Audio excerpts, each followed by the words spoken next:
Welcome to the Zelda fiction. Today we are gonna see, what if Sasuke discovered who Naruto's parents were? The short movie. If you end up liking this video, please consider subscribe, so without further ado, let's get into the video. Kakashi rubbed his temples, attempting to relieve his headache. 2 hours of Naruto's constant yelling was bad enough, but that on top of a hangover. Why couldn't Naruto have had his mother's looks and his father's personality instead? He moaned. There was a sudden silence, and he could feel 3 pairs of eyes boring into him. Oh crap, I said that out loud didn't I? He thought. You knew my parents? Naruto asked, sounding stunned. There was no way he could fix this. Any choice he made from here would get him in serious trouble with the Hokage, even worse trouble than he was already in for having even mentioned Naruto's parents in the presence of another human being. One option however could possibly get him into the least amount of trouble and head off a situation where Naruto followed him around constantly harassing him for information about his parents though. Their parents were both friends of mine. He said, as it was true enough in a way.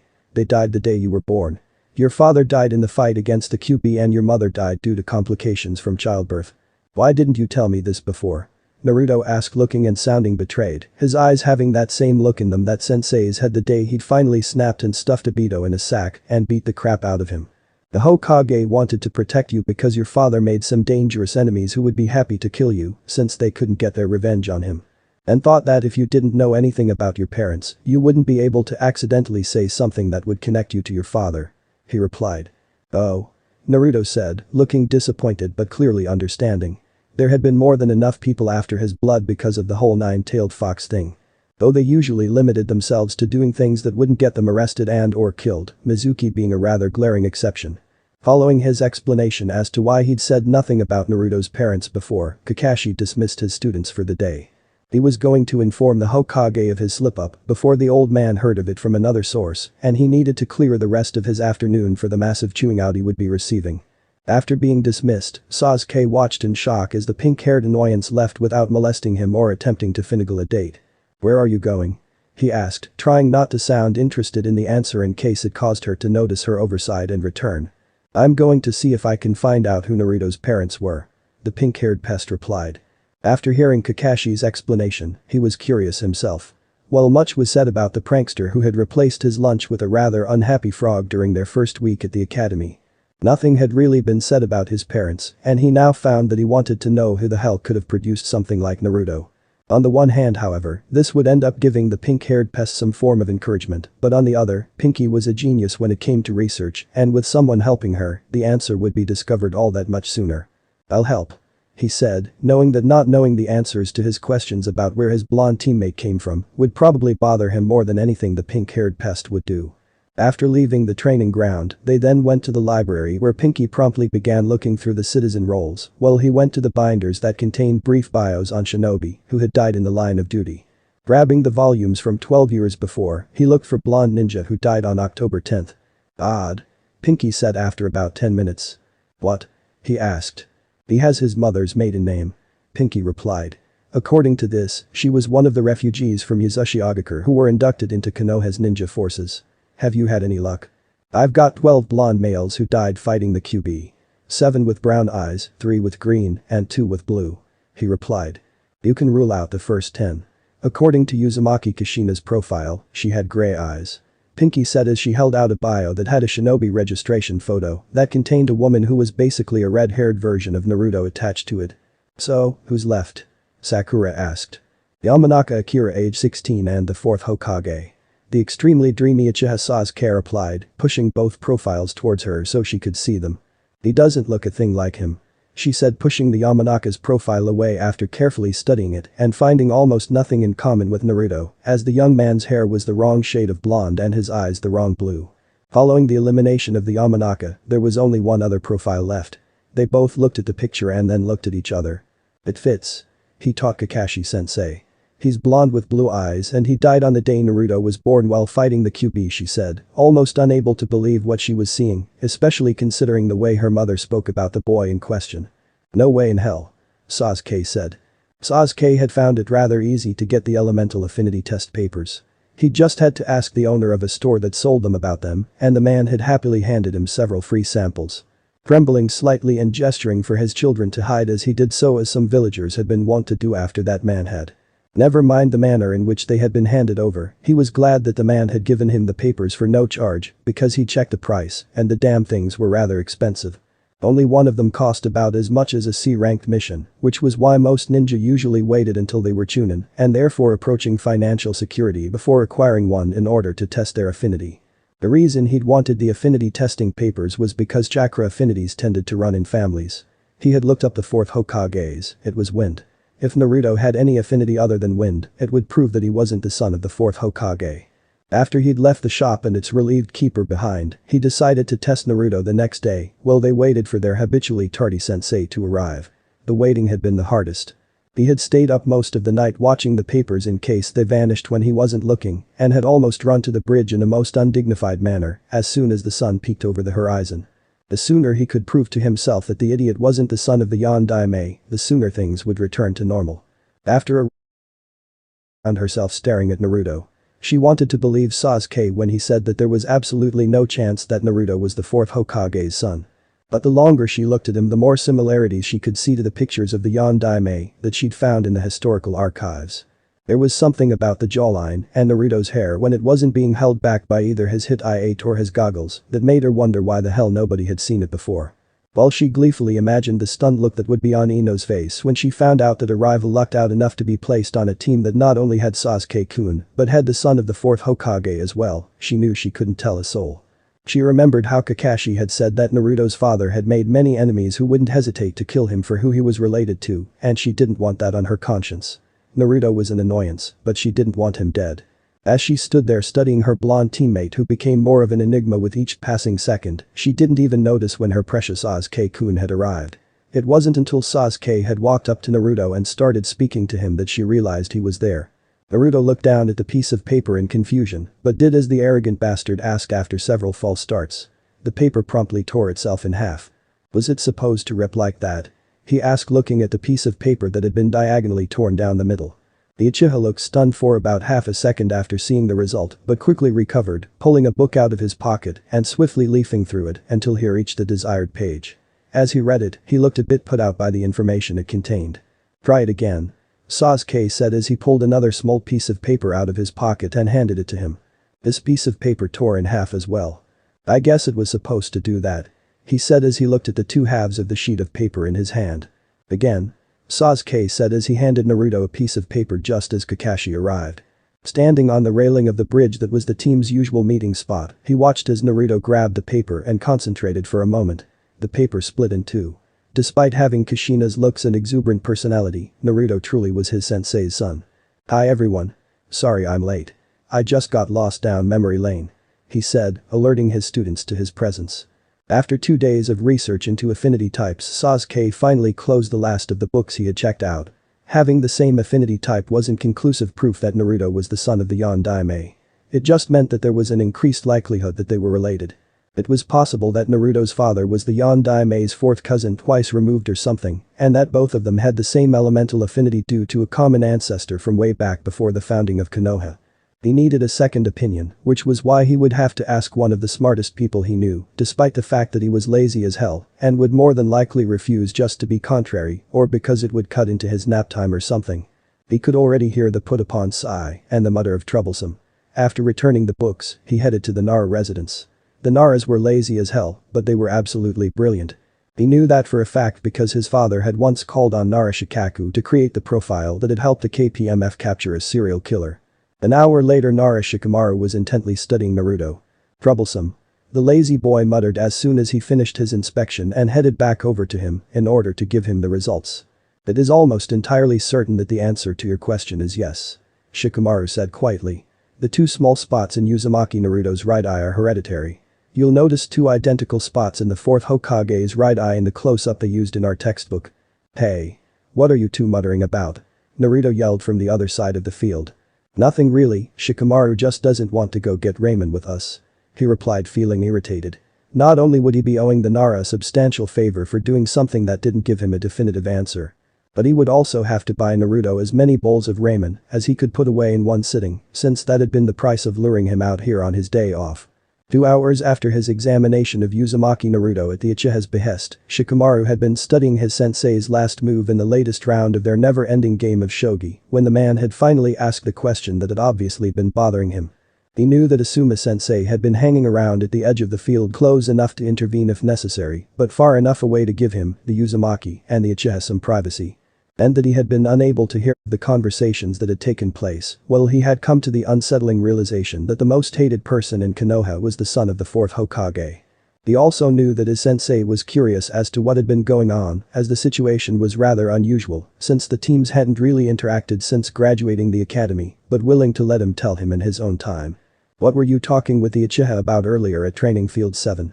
Asuma-sensei finally asked. An evil thought suddenly came to mind. He knew that the Uzumaki's heritage was a secret of the highest order that should and could not be revealed, even to those who might be in the know, otherwise everyone would have known and commented on it, and he had always disliked the Uchiha. The boy was an arrogant bastard who never appreciated what was given to him. As soon as Ino caught wind of what he said next. Uchiha Sasuke recently discovered that Uzumaki Naruto was a wind affinity and wanted to discuss trading him for Ino. Apparently Haruno Sakura hadn't been stoking his ego enough, so he wanted the second most rap on his team as well. He replied as he made his move. "Really?" Asuma asked, looking interested. Apparently Ino had been getting on his nerves again. If that girl had the power to back up her bossiness, she'd truly be a fearsome kunoichi indeed.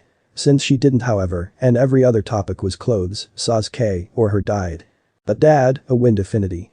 Asuma whined in a way he hadn't since he had tried to beg his father to buy him that super awesome sword he had wanted when he was 12. Not that he'd gotten the sword either. "I'm sorry son, but until a member is either promoted or leaves the shinobi forces either feet first or otherwise I can't change the genin teams once they've been passed," the Sandaime Hokage said with a sigh. He wasn't quite sure what had brought this on, but if he could have given in to his son's begging and given him Naruto, he would have done so, and not just because it was annoying as hell. This had been the first time his son had come to him for something in a long time. It was a pity he couldn't give it to him however. Sasuke's voice suddenly cut through the discussion that Mamachi's Abusa, who was standing on his sword which was embedded in the trunk of a tall tree, was having with Kakashi who was reaching for his hit I-8. The fact that a mere genin had dared to interrupt while the adults were getting the pre-battle banter that usually gauged how serious either side was about the upcoming fight out of the way was near unthinkable, not that Sasuke cared. "What do you want brat?" Zabuza asked, turning his attention to him. "Have you either seen or seen pictures of the fourth Hokage?" he asked. "Yeah, why?" Zabuza replied, looking slightly confused as to why the boy would interrupt with something so completely irrelevant to the situation at hand. "I just wanted an outside opinion. Does my teammate Uzumaki Naruto look like the fourth Hokage, or does he not?" he asked, placing a special emphasis on the Uzumaki because that was all Naruto was in his opinion. Zabuza turned to look at Naruto. Soon he would have his answer, it would be no, and everything would go back to normal. There was no way in hell that the idiot, the dead last, the one just about everyone except Yumi no Ruka hated. The one who only managed to graduate due to the blatant favoritism of the third Hokage, who seemed to view him as some sort of pet, was the son of someone as important as the fourth Hokage. Kakashi stared at his new least favorite student, unable to comprehend the massive scale of the boy's latest act of stupidity. He was going to kill Sasuke. He was going to kill him in the slowest and most painful manner imaginable. He hadn't told Naruto who his father was because what the boy didn't know, he couldn't reveal under interrogation, and Naruto had understood this and accepted it. Now, here Sasuke was trying to announce Naruto's parentage to the entire goddamn world. "Uzumaki? Not Uzumaki Takeshi's grandson?" Zabuza asked as he looked Naruto over apparently searching for something. "I don't know. His mother's name was Kushina. He has her maiden name," Sakura replied. Zabuza's eyes widened slightly at this. "Change of plans," Zabuza said. "I'm going to kill all of you except Naruto." "Why?" Sakura asked in that screechy tone that seemed to drill straight through your skull and activate the parts of your brain that caused headaches. "Because, unlike Naruto, my family doesn't owe any of your families a massive debt," Zabuza said as if he was explaining something rather simple to a toddler. "Debt?" Sakura asked. "How much money do you owe him?" "All of it is non-monetary," Zabuza said before he lunged towards him to start the long-delayed fight. He leapt back, not letting any musings on how a family could owe such a debt to a family of foreign shinobi, especially shinobi from a village that Kiri had had a hand in destroying, distract him. He would have to think on that one later though. Sakura moaned as she flopped down onto the futon that had been provided for her at the bridge builder Tezuna's house after the unconscious Kakashi sensei had been settled onto one of his own. Tezuna's daughter Tsunami was in the next room over tending to poor Sasuke-kun's ribs. Her own back ached, and she was near certain that it was all one massive bruise. There were times when she really hated Naruto, and this was one of them. The demon of the mist had gone after them in a way that made it apparent that he was toying with them a bit before he killed them. Even though Kakashi had given his all to defend them, Sasuke had been drop-kicked twice, and she'd been tossed into a tree. And what did Naruto get? He got patted on the head before he was gently pushed away from the battle. Not that he stayed out of it, mind you, but still. Sasuke knew he probably should have learned his lesson after the Zabuza incident, but he still wasn't convinced that the dead last Uzumaki Naruto was the fourth Hokage's son. Though he was willing to admit that he might concede to the fact that there was a slight possibility if there was a general enough consensus in the matter. If the fourth Hokage had a kid, however, he should be totally super awesome like it that man was before he went completely nuts and killed the clan on second thought. Bad example. For the first week after returning from Wave, he'd had bruises on bruises on bruises, all compliments of one hot Aki Kakashi. This should have taught him, but like most Uchiha one Uchiha Madara for example, he could be tenaciously stubborn in sticking to his course, despite the fact that he was quite obviously in the wrong, and could even be seriously hurt or killed if he continued down it. Now, it was the Chunin exam, and he had a larger pool of neutral and ideally completely objective subjects to poll in regards to the matter of Naruto's paternity. Noting that all of the attention on the room was centered on himself as well as the rest of the rookie genin from their year shortly after entering the room in which the first phase of the exams was to take place, he decided that now was a good time as any to ask his question. Attention everyone. I have a question. Does my teammate Uzumaki Naruto resemble the fourth Hokage? Yes or no? He yelled as he pointed to the whiskered blonde idiot. The result was a brief silence as the room as a whole examined the subject of his inquiry before total pandemonium broke out. When Ibiki and the proctors arrived to give the first test of the Chunin exams, it was to the side of the candidates from Iowa and the candidates from Kiri jumping out of the windows to shouts of "Holy shit!" The yellow flash reproduced. "And run for your lives. It's in Uzumaki." Respectively. The candidates from Kumo were all gathered around Konoha's resident Jinchuriki, bowing and calling him Uzumaki-sama. He didn't even want to know. Seriously, when it came to the Uzumaki, you were better off not knowing. From his spot near the front of the room, Orochimaru's side. Kabuto was looking at him, obviously searching for answers that he didn't have as he had stopped searching long before the Uzumaki boy's mother had died. There were some things out there that even men obsessed with knowing everything about everything wasn't meant to know. The Uzumaki had always been weird alliance and reputed relation to the rather straight-laced Senju rather odd. He did the only thing he could think of in the situation, which was to give the boy a fuck if I know shrug and attempted to repress the events of the last several minutes before the massive headache started like the one he'd gotten after that time Kushina had. Damn, he thought he'd repress that. Of course, then again, repressing Kushina's entire existence as he had been doing for the last 12 years was an exercise in futility at the best of times. If only she hadn't become so obsessed with him after she'd decided she loved him and she hated him at the same time. Despite that, they should have been preparing like mad for the next phase of the exams. Team 7 had met up with their sensei shortly after the written portion of the exams was over. Suffice to say that after the departure of the entire Kiri and Iowa delegations, who had only come due to a great deal of political wrangling on the Hokage's part, only 12 teams made it through, and that was only due to Naruto's rather timely or untimely, but completely unintended encouragement. When they came together, Naruto and Sakura eagerly greeted Kakashi, still high on their victory, while Sasuke held back, instinctively knowing what was coming next. Kakashi-sensei. Kakashi-sensei. We made it through the first test. Naruto yelled eagerly as he happily bounced around his teacher. The people from Kiri and Iowa jumped out of the windows to get away from Naruto, and the guys from Kumo were acting really weird during the test. Sakura said after their teacher congratulated them, passing on what she saw as the most interesting bit of news to come out of the exam. Weird how? Kakashi asked, suddenly appearing more alert than his usual lazy self. They called Naruto Uzumaki-sama and were bowing. One of them even offered to sharpen his pencil for him, and I could almost swear I saw another steal it after the test was over. Sakura replied. Ah, that. Kakashi said, relaxing as soon as he realized that his student wasn't under immediate threat and would likely have an easier time of it during the second phase of the exams since the most worrying group had chosen to flee rather than fight. What was that about, anyways? Naruto asked, looking puzzled.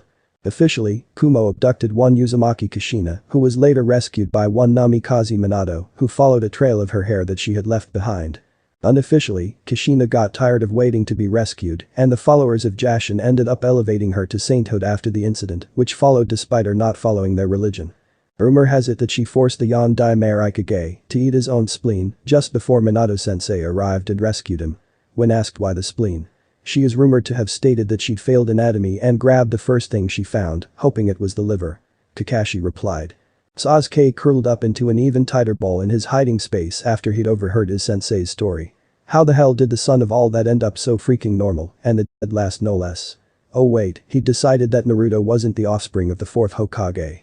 For the sake of his sanity, he was going to choose to believe the official story that Kakashi had mentioned. The Yondaime had clearly rescued the helpless Uzumaki Kushina, whom he had never ever had sex with. As for how Naruto was conceived, Kushina had probably asexually reproduced or something.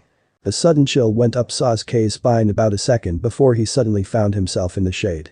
And don't think I haven't forgotten about you. Kakashi said coldly as he glared down at his wayward and apparently suicidally stupid student.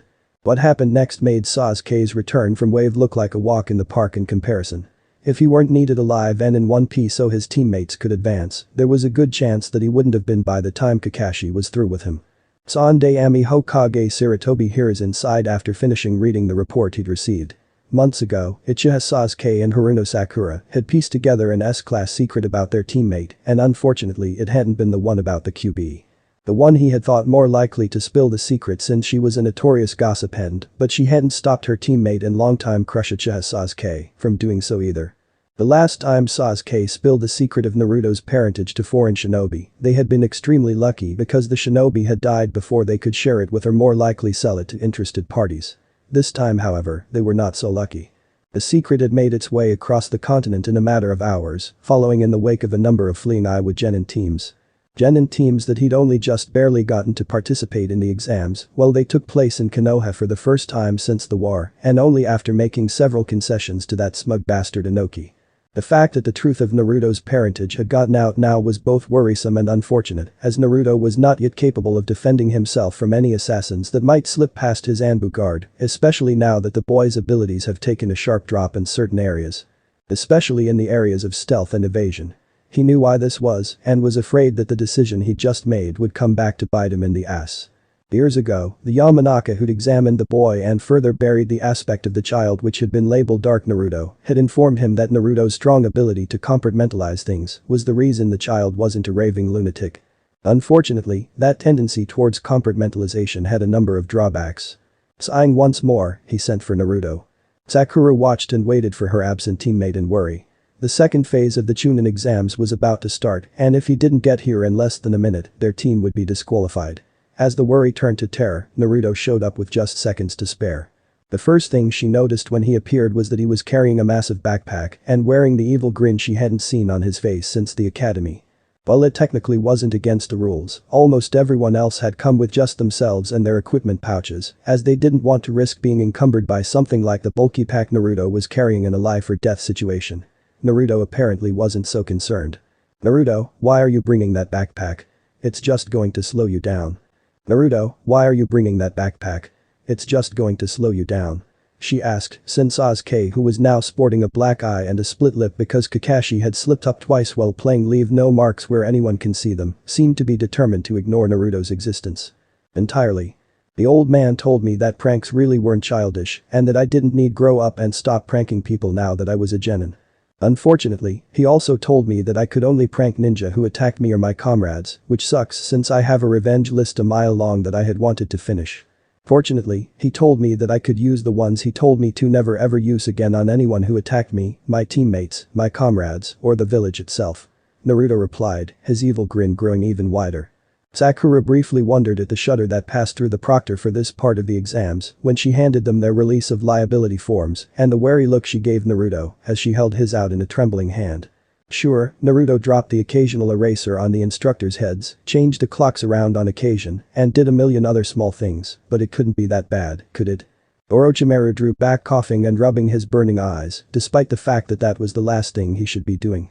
1 second he'd been chasing the Uchiha boy up a tree, and the next, he'd fallen victim to a pepper bomb that had been set off in his face by the Uzumaki brat, whom he could still hear laughing, that incredibly evil laugh that brought back memories of the child's mother, such as the time she.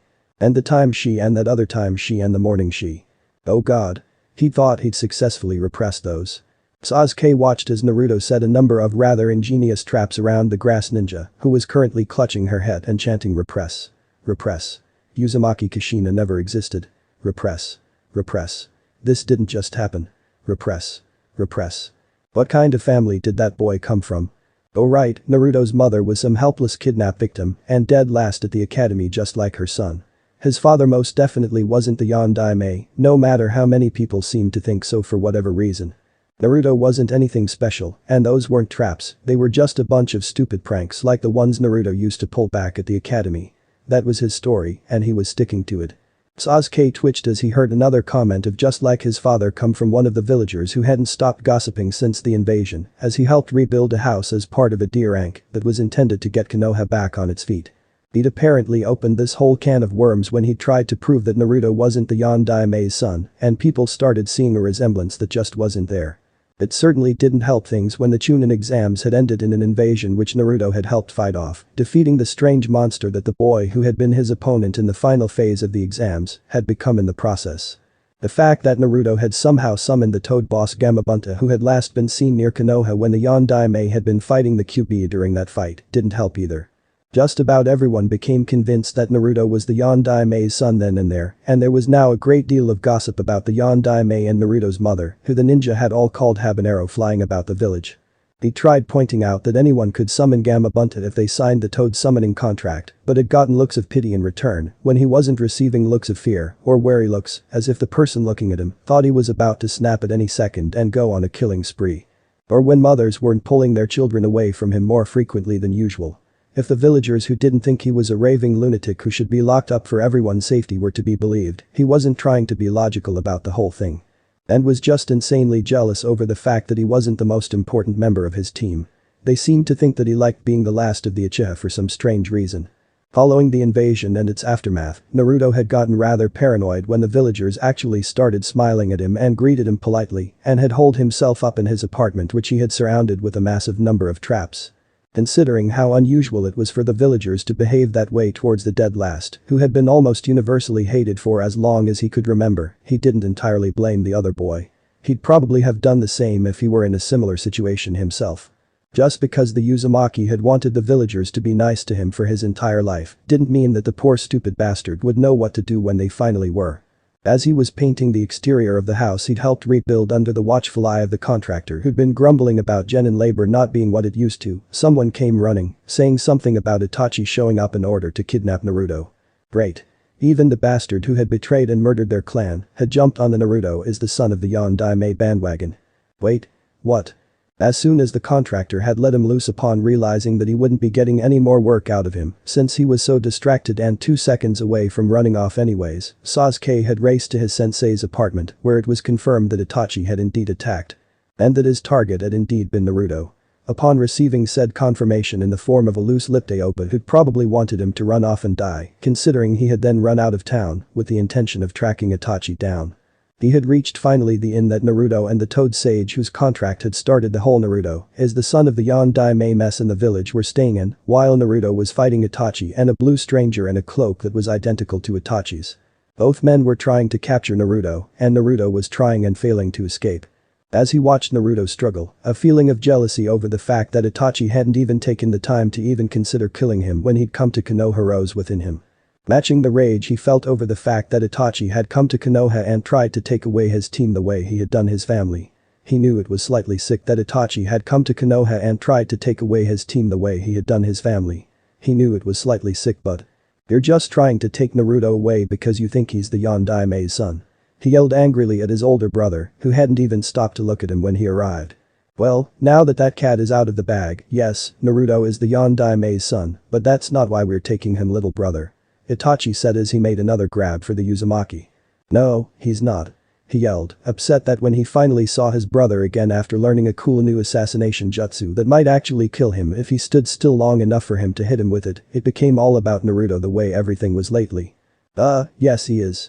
Itachi replied while his partner, who had been off to the side staring open-mouthed at the entire exchange, finally moved to block Naruto's escape. No, he's not. He yelled as he charged Itachi with an active Chidori that gouged a line in the wall. Yes he is. Itachi said as he caught him and broke his arm before the jutsu could connect. No, he's not. he yelled when he was finally able to see properly and could actually breathe without screaming. And people wondered why I was the favorite, Itachi muttered, shaking his head. Sasuke found himself being slammed into a wall and Tsukiyomi it again. Rather than seeing his clan die like when he was 8 as Itachi had initially planned, Sasuke found himself watching the Yondaime walking around with a heavily pregnant red-haired woman who looked a lot like Naruto. Walking around with his arm wrapped around her waist and his hand on her belly as he told a much younger version of his and Naruto-sensei that he was going to teach their child when he got older. Yes, he is. A voice said as the image changed to reveal a heavily pregnant red-haired woman being led through the woods by an old woman and the Yondaime. The red-haired who greatly resembled Naruto was screaming at the Yondaime and telling him that if he wanted another one, he'd have to give birth to it himself. The scene ended with his own mother grabbing his shoulder, whirling him around, and ordering him to go home and watch Sasuke. "That's not proof," he replied defiantly. He hadn't seen the red-haired woman give birth to Naruto, so there was no proof that these scenes were real, as opposed to play acting or something. He heard a groan, and if I didn't know any better, I'd swear I broke him. Somewhere in the distance as the scene changed to reveal a red-haired woman racing into their house uninvited, yelling something about being pregnant and someone named Minato being the father at the top of her lungs. Causing his father to choke on his dinner while his mother, who looked to be pregnant herself, got up and ushered the strange woman out of the house. "That still isn't proof," he replied to his brother, who was out there somewhere. After less than a month in his presence, Orochimaru could say that he was glad that he wouldn't be needing anything other than Sasuke's body for the transference when the time came. Orochimaru could say that he was glad that he wouldn't be needing anything other than Sasuke's body for the transference when the time came. There was something wrong with the boy that went beyond even his own level of broken. Not even he denied reality to the point that Sasuke did. The fact that that was what Sasuke had chosen to fixate on, and that was what had caused Sasuke to join him, even though he was lacking a curse seal, rather than a desire for the power to defeat his older brother, was beyond disturbing.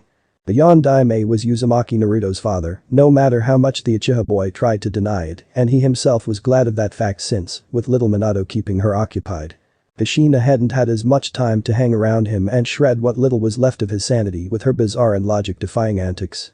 Some of what Kushina could do when she wasn't thinking broke the rules of the universe, and her son seemed to be following in her footsteps in that regard.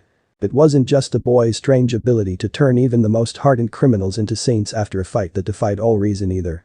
He didn't know what had set the Uchiha boy off this time, but little Sasuke was in his room, muttering about how his former teammate wasn't the son of the Yondaime. And how the Uzumaki boy's mother was an ordinary woman who couldn't scare the sage of the six paths himself shitless before stealing the last of his sanity had he had the misfortune to meet her. Great, as soon as he got the little brat whom he was beginning to think wasn't worth it out of his room, he was going to have to spend the rest of the afternoon repressing Kushina's existence once more. He didn't deny that Kushina existed, he just simply chose to forget it for the sake of what little remained of his sanity. There was a reason he'd done his best to repress Uzumaki Kushina's existence after all, and it wasn't just because of that bizarre one-sided love-hate relationship she'd had going with him. Yes, it was a good thing that the only part of Sasuke's brain he would have need of would be the part that controlled his eyes. The boy had been bringing up memories that were best left buried since his arrival. Such as the time Kushina had got it into her head that. And the time that Kushina had tried to, and that other time Kushina had, and that time he'd gone for a walk and caught little Minato and Kushina, and that time that a heavily pregnant Kushina. Great. Just great. He'd do the lobotomy right now if there wasn't a risk that he might damage a part of the brain that made the Sharingan work aside from the usual ones that controlled the eyes. There had to be a reason for why the Uchiha either fell into the category of insufferably arrogant or batshit insane, if they didn't fall into both after all. As he listened to Sasuke grumble as he pulled on his brand new Akatsuki cloak, Toby blinked at the younger Uchiha's last statement, sure that he'd misheard the boy. He'd heard that his cousin had held some strange beliefs regarding the Kyuubi Jinchuriki, but this. He must have misheard him. Right. There was no way that his cousin could be that dense, right? Could you repeat that? He asked, dreading what he just knew he was going to hear. And, everyone going on about Naruto, like he's the second coming of the Yondaime. I don't know why they all think he's his son, Sasuke obediently repeated. Probably because he is. Toby said, unable to believe his cousin's state of denial. He and Madara had denied reality as it was, but that didn't mean that they didn't acknowledge its existence. They just denied that it was their reality and were working to change it into something better. Sasuke, however. Sasuke was apparently already living in some other reality despite the fact that he was still walking around in this one. Not you too. Sasuke exclaimed in frustration. Not me too, what? He said. I was there for the birth, and I even held Naruto when he was less than 2 minutes old. If he isn't the Yandaime's son, his father must be his clone or something because everything he doesn't get from his mother, he got from me him. Of course, that hadn't gone into the whole issue of why he'd been there and exactly what he'd been doing at the time he'd been holding Naruto and how he'd known the Yandaime so well as to be able to spot him under all that Kushina when it came to Naruto. Apart from Rin who would be returning to him soon, his past life was a closed book as far as he was concerned, including the fact that Minato-sensei had only had eyes for one woman and that woman had only had eyes for Minato-sensei. He'd walked in on the two of them at the wrong moment often enough to know it to be true. He'd been happily walking through the park watching the stars come out as he sucked on the candy that old lady Hinako had given him as a reward for retrieving her dog from a tree. As to how the small Shih Tzu had gotten up there, he had no idea. As he passed the vacant playground, he heard giggling. Turning to look, he noticed that the playground wasn't quite as empty as he had thought. Minato-sensei and Kushina-san were playing on the swings. On the same swing. Facing each other. And Kushina's skirt was. Oh. Yeah, it was long past time to get the hell out of there before he was scarred for life. Again. Damn. And he'd thought that he'd successfully repressed that. That in the 50 other times he'd. Why had he just had to be the student of a borderline exhibitionist who was dating and later married to a woman for whom the word inhibition was for all intents and purposes missing from her vocabulary? The only surprise when it came to Naruto's birth as far as he was concerned was that the boy hadn't been conceived years earlier. I still don't see it. Sasuke said, cutting across Hashirama's explanation as to why he was so surprised that Konoha was still standing with Tsunade as Hokage, and the quiet explanation of exactly as to why he had Yandaime Hokage stitched on the back of his coat that Minato was giving. An incredulous Tobirama. Don't see what? The Sandaime asked as Tobirama signed. Do you mean they were actually that stupid? An early Anbu to the Yandaime. There's no way that Uzumaki Sasuke started before Hiruzen cut him off with an incredulous "You're still on about that." On about what? Minato asked, his ears having perked up at the sound of his wife's surname. Naruto's teammates, being the clever children they were, figured out that Naruto is your son. Sasuke's been in denial ever since. The Sandaime explained. And Hashirama wondered why I wouldn't let him make Madara the Hokage. Tobirama muttered, breaking the incredulous silence that had fallen over the group. Why wouldn't they have known that Naruto was my son beforehand? Minato asked, sounding as if he didn't want to hear the answer because he knew it would just upset him. Since you weren't there to protect him, I decided that it would be in Naruto's silence that had fallen over the group. Why wouldn't they have known that Naruto was my son beforehand? Minato asked, sounding as if he didn't want to hear the answer because he knew it would just upset him. Since you weren't there to protect him, I decided that it would be in Naruto's just upset him. Since you weren't there to protect him, I decided that it would be in Naruto's best interests to conceal his heritage from those who weren't already in the know. Hiruzen replied, looking slightly guilty. How could they not know he was my son despite all that? The last time I saw him, he was a total mini-me. Minato said, getting that deadly look in his eyes that had even the strongest Iwanin soiling themselves. Let's just say that the only thing he seems to have gotten from you is your coloring. Everything else came from Kushina. The Sandaime replied. Oh dear, Minato said. Not everything comes from Kushina. Orochimaru chipped in. Odds are that he's going to follow in your footsteps and become the next Hokage. Crap. The Yandaime groaned. There goes Konoha. There seemed to be a lull in the battle as he and Madara pulled themselves back together. Based on the way people were standing there almost expectantly following the somewhat unsuccessful attack on their persons. Obito guessed that they were waiting for the next monologue so they could rest up while he and Madara tipped their hands by revealing more of their plans and a few S-rank secrets. Well, when it came to what appeared to be an S-rank secret based on the surprised reaction coming from a number of civilians out in the boonies who'd heard Sasuke's constant ranting on the subject of a certain opponent of his. Hey everybody, did you know that Namikaze Minato is Naruto's father? He asked, taking a stab in the dark. Yes. Virtually all of the assembled shinobi shouted back. The guy who was clearly cannon fodder and obviously from a minor village in the middle of nowhere who was standing in the back row raised his hand. Yes. He said, feeling a little bit like an academy instructor as he gave the man permission to speak. I didn't. The guy said, looking vaguely embarrassed. What was that about? Madara asked after he'd finished reforming. Well, after I'd told Sasuke that I'd personally caught my former sensei and his wife doing the horizontal mattress tango for the 27th time, and a civilian who overheard us discussing the matter seemed shocked by the fact that Naruto was sensei's son, I was beginning to wonder whether. I mean, what does it say for our clan if it was just Sasuke who was that stupid? He replied. Which was it? Madara asked, looking slightly disturbed. Huh? He asked. The 27th time you'd caught them, or the 27th time you had to tell the Sasuke that you'd caught them? Madara asked, looking as if he were dreading the answer. Well, considering the fact that I was telling him about the 27th time I'd caught them, I'd have to say both. He replied. And I'd warned them that marrying your first cousin wasn't healthy, Madara groaned as he buried his face in his hands. And then, after she kissed her way down, she licked my namikaze, Minato said, continuing his blow-by-blow account of the night Naruto had been conceived. Must be an Uzumaki thing. Hashirama said from where he was listening, not paying attention to the fact that just about everyone else had covered their ears.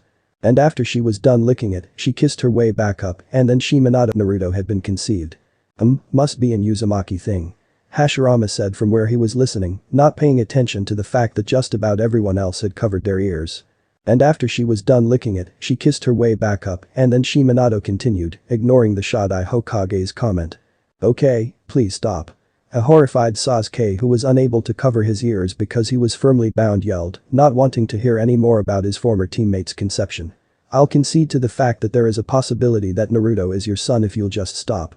So, you don't want to hear more about how Kushina? Minato asked with a wicked gleam in his eye. No.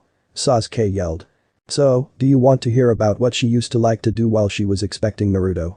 Minato asked with a mischievous smirk that oddly called Naruto when he was planning a prank to mind.